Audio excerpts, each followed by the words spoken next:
It's somewhat ironic when things like this happen with back-to-back episodes. Sometimes I'll go in blind on a band, but there'll be tons of information for me to pluck from. Other times it's a band I know, even to the point of already having heard all of their stuff and not having as much information. Today's band is sort of an example of the latter. Random Hero formed in 2005 in Parker, Colorado, and for almost a decade and a half they've been delivering a hard-hitting style of Christian rock.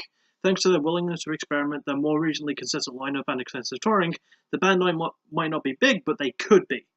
As usual, it's up to me to tell you their greatest heroics and their lowest acts of villainy. Now, let's face the music. We start with the band's debut album, Carry Me, Bury Me, released in 2013 through the band's own label of Our Hero Music. It was produced by Ben Kessica, and it's their longest album at 46 minutes and 48 seconds. It also contains my first Random Hero song in Mercy, in brackets, Final Breath. Now, background. The band first formed with 5 members, which were lead singer Kat Barnes, lead guitarist Joshua Bertrand, the only member still in the band today, bassist Derek Arasamina, I hope I'm saying that right, keyboardist Nick Pearson, and drummer Robert Higdon. After about a year of forming, after a year after forming, they met their manager Scotty Flint, and not long after that, Kat Barnes left and was replaced by current vocalist Aaron Watkins, making them male-fronted instead. Soon the band started making waves, and come 2007, they entered a contest for KBPI, where they placed in the top 3. By 2008, Robert left the band due to family reasons. After holding auditions for a new drummer, Josh Tarrant would soon join them behind the kit. As 2008 continued, Scotty helped the band a lot in finding their target audience, and they performed headlining tours, supporting a lot of national bands along the way too. Also Micassia. In 2009, Scotty got them a spot on MTV show Made, which aired more than 50 times in the United States. This would be followed with more touring, playing at Gatefest and Cornerstone, and even getting a spot at that year's Vans Warped Tour. But, believe it or not, it does actually go better than that, as it turns out that Josh Tarrant is a member of the US Air Force, and the band wrote the song Guardians of Freedom for the Air Force's Guardian Challenge, where the band actually performed for the Air Force too, so that's pretty nice. The band were one of the first to have their own iPhone app in 2009, and then in 2010, they put out the black and white EPs, respectively. Well, I say respectively, they put them both out the same year, getting more buzz. The band's biggest break, however, would come after a performance with Skillet. John Cooper and the aforementioned Ben Kessica talked to the band, and soon they got them signed. The band released their Breakdown EP in 2011, getting them more attention. Then 2012 came around, and Derek and Josh Tarrant would both leave, being replaced by Rob Lost McDonough and John Cornella, respectively. With this lineup, they released Carry Me, Bury Me, which is pretty good. I like the solid rock pacing, the little production elements are nice, and it's got a good structure to it. The lyrics are pretty introspective, talking about questioning faith, depression, not letting teams take over, and the band all do well too. Aaron's vocals are eerie with good range to them. Josh's guitar has heavy riffs and punchy solos. Lost's bass work is groovy and carries a lot of weight, and John's drumming is heavy, quick, and sharp. Standard songs include Mercy, Final Breath, Hand Grenade, the title track, I Don't Care, and my favourite, In Unbreakable. Carry Me, Bury Me is a well-written and well-performed debut, with the production giving it an almost cinematic feel, and yeah, I can recommend this one. We then reach the second album, Oceans of Change, released in 2014 through Our Hero Music as well as maybe Rockfest Records. I can only assume that it was produced by Ben Kessica again. It also marks a short time between releases, as it came out only a year after their debut. Now, background. It's their first album with current drummer Patrick Madsen after John left, and the album was pretty successful as the songs Not Alone and Burn Up the Night landed in the top 5 positions on the Billboard charts. I don't have a lot of information about the touring, as I feel like I covered pretty much everything that was worth talking about in regards to that when talking about their debut. I only have one assumption, I guess, though. Since the band did tour heavily to promote Oceans of Change, they toured with another Colorado-based band called From Slaves to Kings, with whom Patrick was the drummer. I'm fully aware that I could be wrong, but I do know that this is how the band met Patrick and became friends with him. If you really think about it, Random Hero have been very fortunate in finding band members, haven't they? I mean, Rob McDonough was still relatively new to music when he started playing with them, but he was a friend of the band from the start, and he was also a graphic artist and created pretty much all the band's album and AP covers. Not just that, but he's lead singer Aaron Watkins' brother-in-law as well, so... Having said all that, though, I do acknowledge that my information might be wrong, since I couldn't find a lot besides that. I said that maybe about the record label because I don't know if the band self-released it, put it through Rockfest, or did both, and because of that, I have no clue if Ben is still producing for them.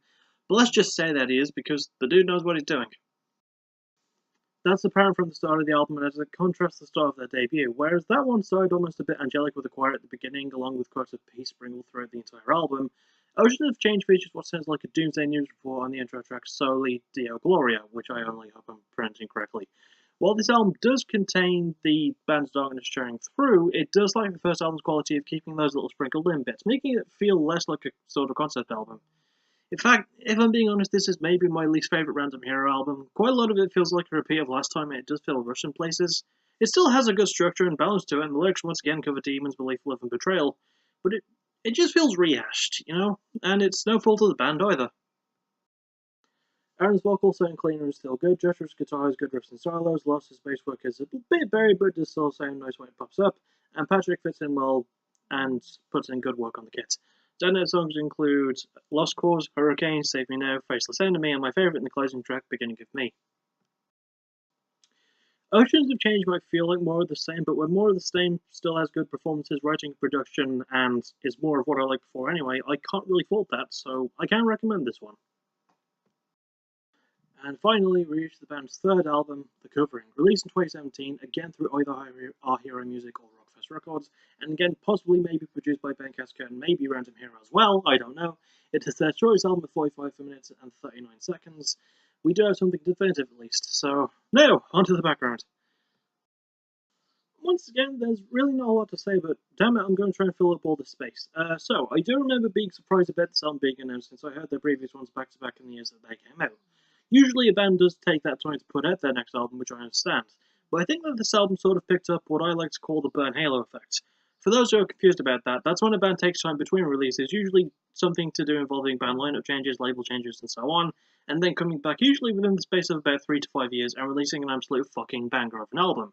And goodness me, did Random Hero get it right with the covering. Again, like I've said, it's nothing new, it's less new in 2017, but when a band does make that decision, it really works well, at least to me. In this case, pretty much everything is heavy, and one can only assume that the band spent the 3 years between Oceans of Change and the covering working on their heavier side. But they don't sacrifice any emotion, and they keep their dark edge and melody throughout the album. And for one that only has 10 tracks to it, that's a pretty big thing to pull off. I feel like I've given off too much about my feelings about this album, but yeah, I like it. It was number 9 of my favourite albums of 2017, and a lot of that is due to how surprised I was when I heard it all the way through. And the only song from it that I'd listened to before the album came out was Mirror Mirror, which is a good showcase of this album's new sound, as well as being the intro track. It shows more heaviness and more screams, and while the album does still have little blips and production added to it, it still maintains a surprisingly honest note and sound. It's an album that opens its heart up and bears its sins, something that most of the Christian-leaning bands are a bit too afraid to do in my opinion.